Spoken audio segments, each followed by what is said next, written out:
Melibino na direction de gestion de marché de Kinshasa. DGMK ya banakin. DGMK topeto la ba wende na biso. DGMK balabala eza wenzete. Bande ko balandi ya magazine ya monene oyo bakinwa pe bana ya Butembo, Bukavu, Lubumbashi to Katanga balandaka magazine oyo Grand Bandundu kutu batikali simate. To pesi bino mbote po to meka koyebisa bino maima zali koleka na ville province ya Kinshasa et puis na Congo Mobimba. Oyo bato nyonso bazali kosala malamu bakotika la simate po na kolobaka bolamu ya bato wana nyonso.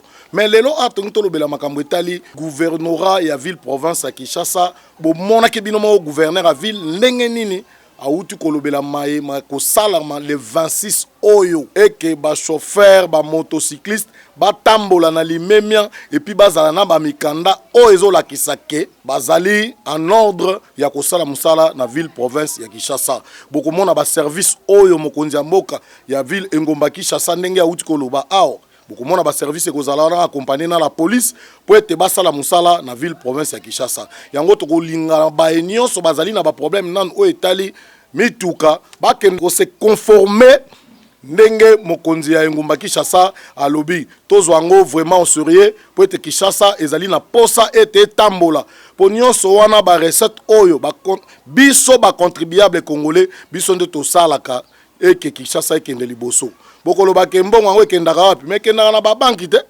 ekendaka na misalo omoni bazali ko bongisa nzela kuna tata engumba ekola Kinshasa asali ba chantier belé pour que mbongo wana efuta pe ba fonctionnaire na ba misala onyo so bozali komona donc to soutenir action oyo gouvernement provincial ya Kinshasa oyo ezali ko sala et to kobo santé ko plier bisali susu bande ko nyonso to kende liboso ya bateki vignette ya assurance to kende na contrôle technique afin que to tambola malamu et que Kinshasa ezwa moyen ya kosala musala ezali na ndenge mabete toza ba congolais toza ba kinois to conformer kaka na ndenge mokonzi ya ville engomba Kinshasa uti koloba na biso ali ekosala malamu soki biso nso to ko emboîter les pas to silisa yango pour que les 26 to koma na ba problème oyote to yebi ke na niveau ya delvo transport ezalaka pasi ekosala nanu pasi makasi mkolongo wana okozwa poids lourd kutu koloba te wileri donc transport ekozala pasi ko bossa na pete ba grand prêtre bana changu oyo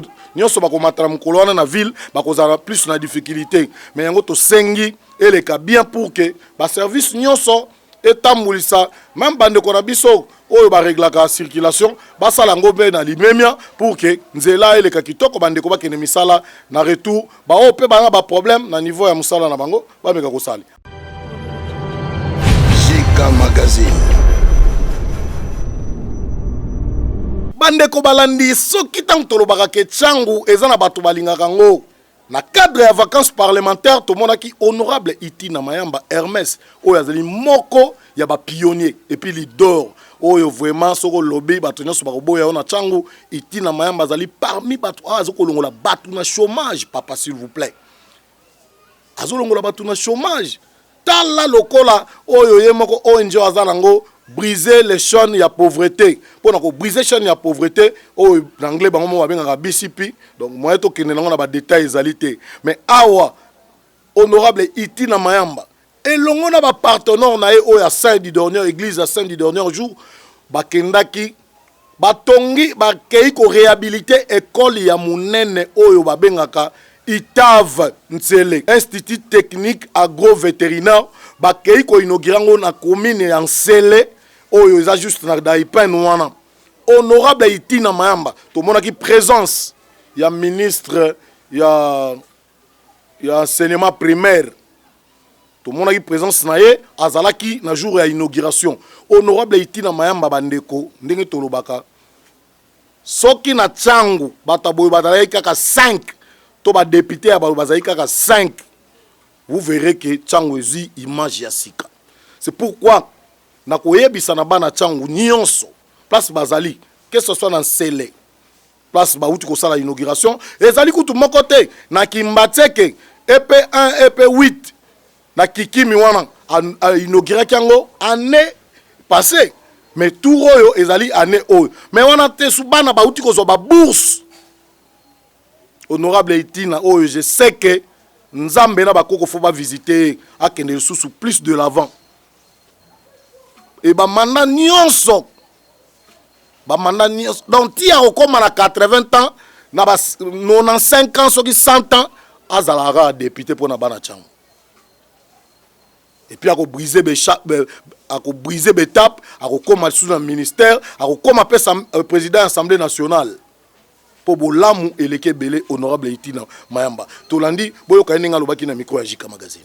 Merci beaucoup. Lelo ezalaki mokolo monene pona bana ensele pe surtout pona bana ya ba élèves batangaka na école ITAV po ezali institut technique etang sarabana agriculture pe makambo etali kokolisa banyama kolandela bango. En fait toyaki ko participer na inauguration parce que ba bâtiment ezalaka na état ya mabe.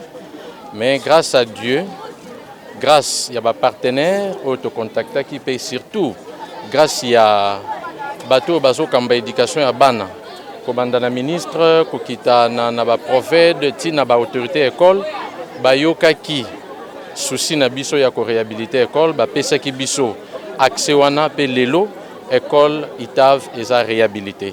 Ezali réhabilité pour nanini parce que éducation ezali levier ezali eloko ekosala ke to atteindre développement ya mboka na biso na yango agriculture batangisaka awa na option vétérinaire ezali nzela par lesquels tokoki pe ko parvenir na développement mais surtout na ko tobengaka autosuffisance alimentaire to banda ko produire biloko oyo peuple congolais akolia normalement alors ndeto yaki na remercier ba parents nyonso bayokaki basalaki confiance na école pour na rotinda bana bango à cet institut ezali vraiment emblématique na commune en Selepe na Changu pe na beleli bana nyonso pour que basala bon usage ya ba bâtiment o ba pesi bango pour que permettre bango bazwa éducation ya qualité.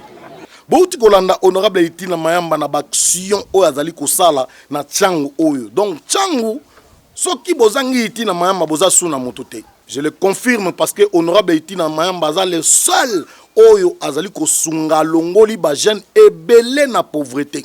Awa kaka na vacances parlementaires, bomonaki ba député là na pembe na ba feta ba tie poids. Mais Itina Mayamba honorable ya bana Changu azalaki toujours wana po masolo na ezala toujours kitoko na ba base oyo ba pesa ba voir. Yev mazala maire eli et puis maire représentant ya bana Changu. Topesio Mbote, honorable Itina. Zalaga wana. Jika Magazine. Le prince Cox Koko Muyangi tango batu bazo loba fobo talaka ndenge nini elenge mobali oyo akitaki na province ya Kwango précisément na Kenge botala yo wana carnaval motorisé yo wana azali kotambola elongo na population na makolo malembe tina tribune ya Kenge epai wapi bozali komona mwana mboka Cox Koko Muyangi amati na tribune azali kolobela makambo etali unité ya bana Kwango tango batata na ba mama oyo ya Kwango bazana mandat ya l'état o bazali ko sala musala o bango fale basala ka yango te ba mema pauvreté na province ya Kwango. Je le dis haut et fort parce que nous avons été là, nous avons vu comment ce que population ya Kwango bazali ko souffrir, juste la pauvreté qui règne na territoire to na pardon na province ya Kwango bazali bateau bazali na souka parce que tout le monde qui yango les gens souffrent. Et par ba comportement ya ba homme politique na bango ya Kwango balingi division likola ko wela pouvoir bazali ko wela ne loko boko ko wela te bozali ko faire souffrir population nyonso bazali na Kwango yango na ko senga na le prince Cox Koko Muyangi asolola na ba ONG o na mona ki déjà wana sur le lieu ya meeting asola na bango ninga sola ki na bango amona lisusu ba religieux amona basango amona ba pasteur o bazali na province ya Kwango o bazali na Kinshasa pe na niveau ya Kwango kuna ba meka ko sala démarche ye ala sali kaka go pe sikaka go mais ba o ba ko sala yango ezali fo bazala ni bazala ya boyokani basangana elongo na bato wana nyonso bakutana na bato nyonso. Je peux leur citer les noms, les gens qui bloquent la province du Kwango. Vous êtes tous connus par le peuple congolais. Bayebibino.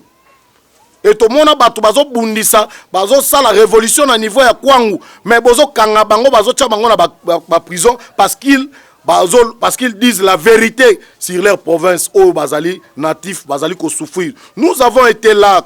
Jika Magazine a été là. A moni ba réalité zali ko leka na Kwango. Bandeko ba homme politique ya Kwango o bazali na kati ya Kinshasa, o bazali na Kaemba, Feshi, Kenge, Kasongolunda, Popo, place nyonso bino bozali, bocha kimia erene na Kwango, botika ba vitesse na bino. Vos enfants sont en Europe, ils étudient dans de très bonnes conditions, mais alors que au Kwango là, au ba votaka bino, au ba pesa bino pouvoir. Vous savez, même si vous êtes ici à Kinshasa, élection comment est tribal, ah, ba o bazana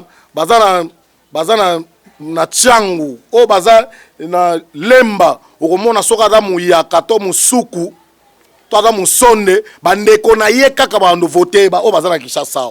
To yebi ninge salamaka. Élection comment est tribal. Papa bomeka ko bongisa Kwango wana. Qu'est-ce que ça soit bato bazana Kinshasa? Na ba o bazana ba province, na kata province a Kwango. Ba députés nationaux, ba ministre, o nyonso alia kaeloko moko na kombo ya Kwango.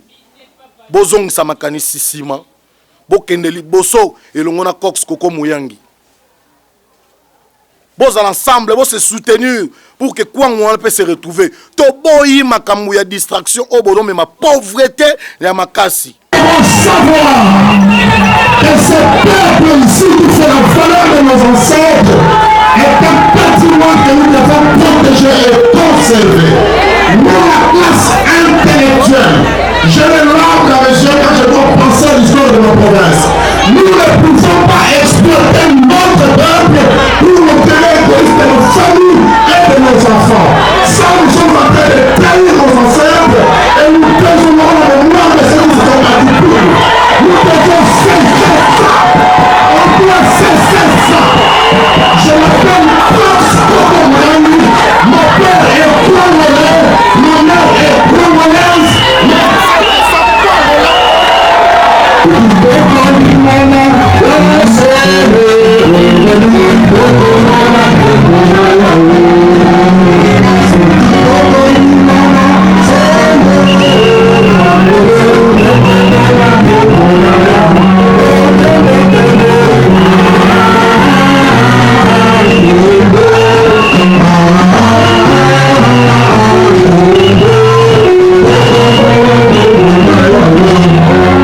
Merci na bato nyonso bazalaki elongo basalaki voyage ya mosika po na kokoma na mboka Kwango elongo na Corse Koko Muyangi oyo azali lelo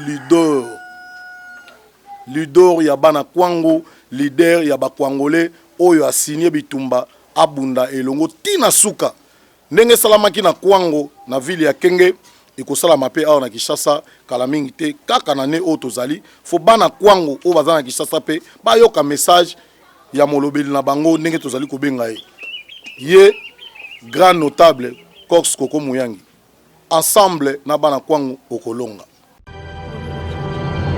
JK Magazine. Souvent tant tolobaka Frank Monzola Meso azalaka moto oyo azan esprit neti président de la République Félix Antoine Tshisekedi alingaka makambo ezala organisé et puis tambola na limemia.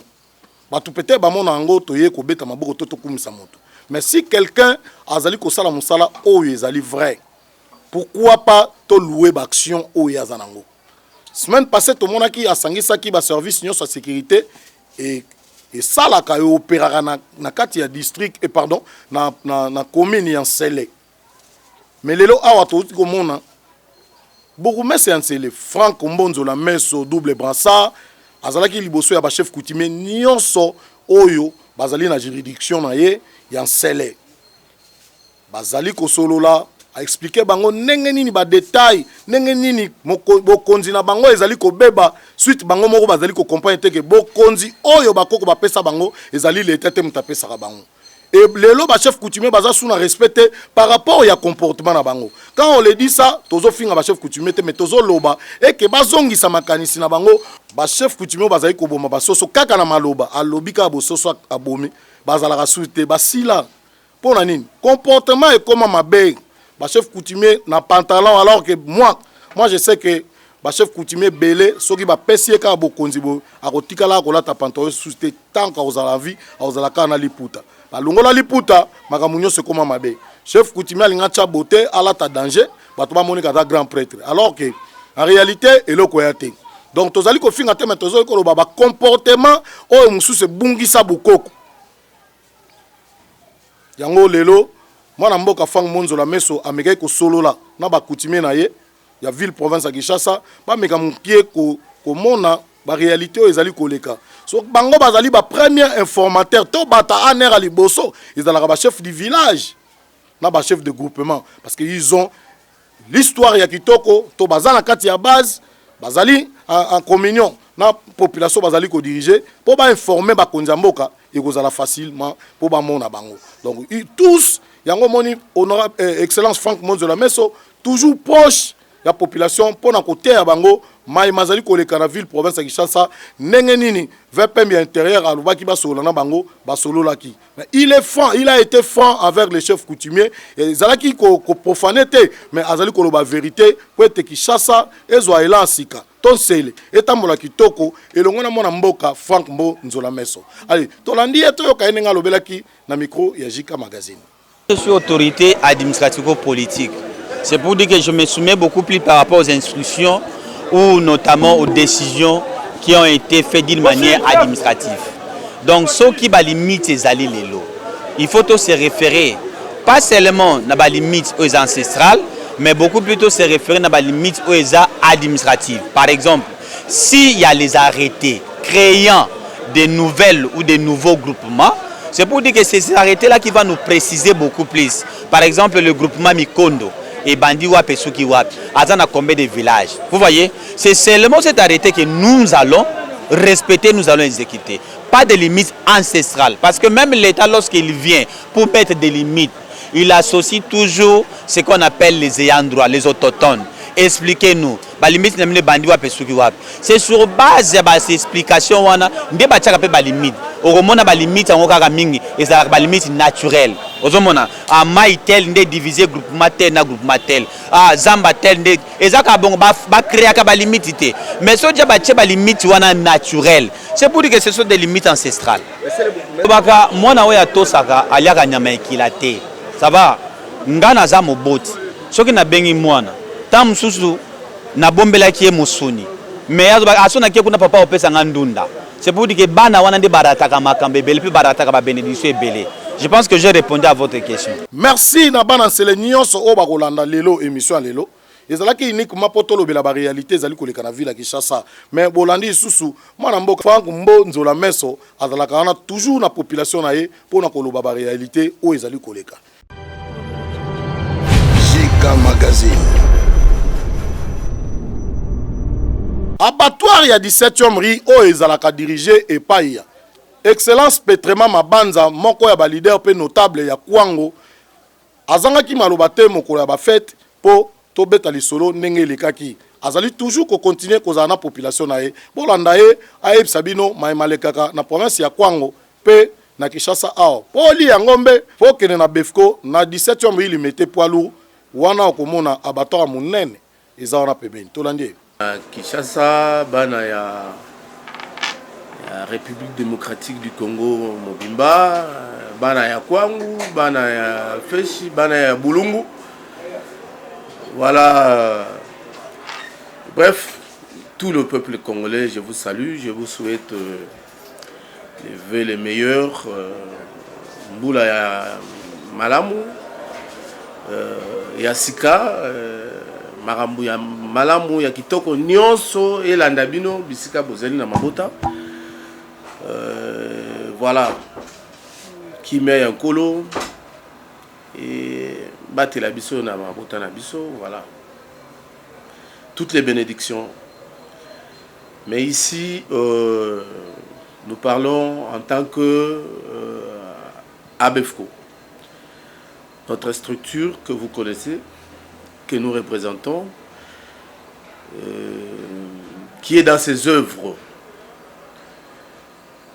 Notre pays n'est pas le quai du diamant, n'est pas le quai du cobalt, n'est pas le quai des minéraux, alors que les pays qui se développent ou qui se sont développés le sont grâce à l'agriculture, grâce aux initiatives privées. Les pays qui sont forts, que nous envions aujourd'hui. Nous sommes un pays avec plus de 100 millions d'habitants, avec une population jeune, une population instruite, un pays qui a toutes les potentialités du monde, très béni par Dieu, mais qui dépend des autres pays. En ce qui concerne l'alimentation. Pour ne pas dire, pour ne pas utiliser un mot qui risquerait de vexer les uns les autres, je m'arrête à l'alimentation. Un pays riche, béni, avec toutes les saisons du monde, mais qui dépend essentiellement des autres pays. Nous-mêmes, nous ne produisons pas ce que nous mangeons. Nous mangeons ce que les autres produisent. À quoi servent toutes les terres que nous avons, tous les cours d'eau que nous avons, toutes les rivières, à quoi ça nous sert? Point d'interrogation. Aujourd'hui où nous parlons, la République démocratique du Congo dépend essentiellement en termes de viande de l'Angola et du Tchad. Un pays désertique comme le Tchad s'engage à nous fournir, à nous alimenter en termes de viande, y compris aussi nos frères du Cameroun. Nous et nos frères du Congo-Brazzaville, nous sommes assujettis. Nous dépendons essentiellement des autres. Que faisons-nous, nous Congolais, de cette richesse que Dieu nous a donnée? Point d'interrogation. Quelle est la politique que le gouvernement adopte en cette matière? Point d'interrogation. Il est un peu malheureux et ridicule de dire ça, parce que ça doit en principe nous gêner tous, mais c'est la réalité que nous sommes en train de vivre.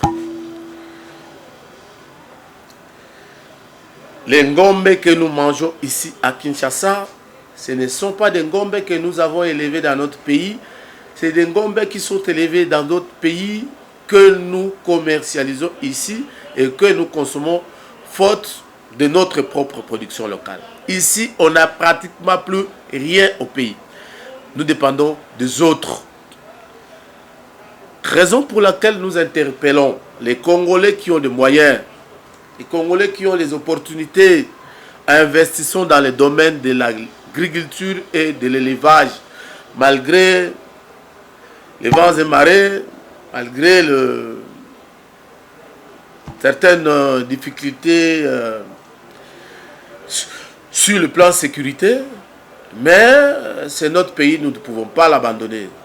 Essayons d'y penser. Venir visiter l'abattoir de la 17e rue, c'est un abattoir privé des Congolais que nous avons organisé entre nous dans notre structure, que nous essayons de présider. Et je crois que nous avons donné du travail à nos frères et nous continuons à en donner davantage. Nous avons ouvert certaines opportunités aux jeunes. Au lieu d'aller faire les Koulouna, nous les encadrons ici. Nous encadrons toutes les mamans à travers tout le marché de la ville de Kinshasa. Nous encadrons tous les revendeurs qui sont dans la ville, tous les supermarchés de la place. Et ça, c'est une activité que nous avons pérennisée qui nécessite un accompagnement aussi de la part du gouvernement. Parce que nous avons fait un effort, nous encadrons les éleveurs, nous encadrons les revendeurs et jusqu'à atteindre les consommateurs. Nous assurons cette chaîne grâce à nous-mêmes. Nous n'avons jamais été accompagnés par le gouvernement. Ça, ce sont des efforts personnels que nous avons fournis pour en arriver là. Je sais que mieux vaut tard que jamais. Les autorités qui nous écoutent feront quelque chose, ça je crois. Dans le cadre de la revanche du sol sur le sous-sol, je crois que nous avons déjà un pas vers cette vision du chef de l'État. Et ensemble, avec les ministères concernés, nous pouvons réellement aller de l'avant dans ces domaines. Pourquoi pas emboîter les pas de nos voisins, de nos amis, des pays voisins qui essaient de nous aider. Parce que nous sommes en contact avec les différentes structures dans les pays d'origine de nos animaux actuellement. Nous bénéficions aussi de leur assistance et pourquoi pas copier les modèles qu'ils ont utilisés pour en arriver là où ils sont. Les pays comme le Tchad, un pays désertique qui a 37 millions de bovins, alors que nous ici, avant même la guerre qui nous est imposée par les autres, le Congo n'avait que 2 à 3 millions de bovins. Un si grand pays qui n'avait que 2 à 3 millions, alors que le pays désertique, un tout petit pays, en a 37 millions. Et c'est un modèle à suivre. Nous sommes en train d'y travailler. Au moment opportun, nous allons contacter les autorités concernées pour leur faire voir les plans que nous avons pour la relance du secteur. L'image, les engins, les agricoles, les engins de génie civil, c'est pour dire que la BEFCO est en train d'étendre sa vision vers d'autres secteurs de la vie. Nous avons commencé avec l'agriculture, avec un grand projet. Malheureusement, nous avons été défenestrés par... Hein? Ah, ok. Nous avons été défenestrés par la milice Mobondo. Mais nous sommes en train de nous préparer pour relancer nos activités dans d'autres zones où nous serons plus en sécurité. La raison pour laquelle vous voyez les engins que nous sommes en train de réceptionner. Et ça, c'est à titre privé que nous le faisons. On n'a aucune assistance de l'État jusque là où nous sommes. Mais nous sommes une structure viable où l'État a affecté tous les services qui sont permanents. Nous attendons l'accompagnement de l'État dans le cadre du partenariat public-privé. Nous sommes une association viable, existante, qui a des œuvres palpables. Ce n'est pas des associations de poche. Et nous sommes d'ailleurs en transformation. Nous sommes en train de devenir une coopérative. Nous sommes en train de préparer tout ce qu'il faut pour viabiliser une coopérative qui servira de modèle aux autres. Et nous passerons de province en province pour essayer de mettre en place la stratégie que nous allons adopter pour partager la même expérience aussi avec les autres. Parce que tout membre de la BEFCO aujourd'hui est PME. Et dans le cadre de notre structure, nous encadrons tous ces pères de famille, toutes ces mamans, dans le cadre de notre coopérative, pour essayer d'organiser chacun en entreprise qui donnerait aussi du travail aux jeunes. Et c'est une façon de préparer les futurs millionnaires, comme l'a dit le chef de l'État. Et nous sommes conscients, nous avons les 2 pieds sur terre. Nous avons commencé très petit. Aujourd'hui, nous sommes en train d'évoluer. Et Dieu voulant, nous atteindrons l'objectif. JK Magazine. Merci na ba nyonso ba soutenaka JK Magazine pour magazine oyo tolobaka eza ya population et puis ezalaka kaka proche na population na bango. Mais yango mokona lelo tolingi susu toyebisa bato ba fête na esilita to continuer toujours kopesa mbote na ba nyonso de près ou de loin ba soutenaka JK Magazine. En l'occurrence na kopesa mbote pa ya premier citoyen ya Nsele et puis président ya Ligue des jeunes ya Grand Bandundu. Excellence Christian Matata Mankou. Moto liboko neza rapete pona kosunga. Et puis ye atika batutan toujours proche ya population. Bana Bandundu moko ya bino yeyo tobandeli suko présenter bino ye allez toleki et tokosuka wana te topesa susu mbote epai ya motivateur Molo Kazai oyo a tout le temps soki olobi likambo ya JK Magazine to likambo mabele abundela yango toujours et nakozanga susu te kopesa mbote epai ya le grand réalisateur oyo asala biso tozala Manassé Kaolo oyo toujours mobali ya mwasi moko komona ye Evox tolobi mingi te papa na Godsen toleki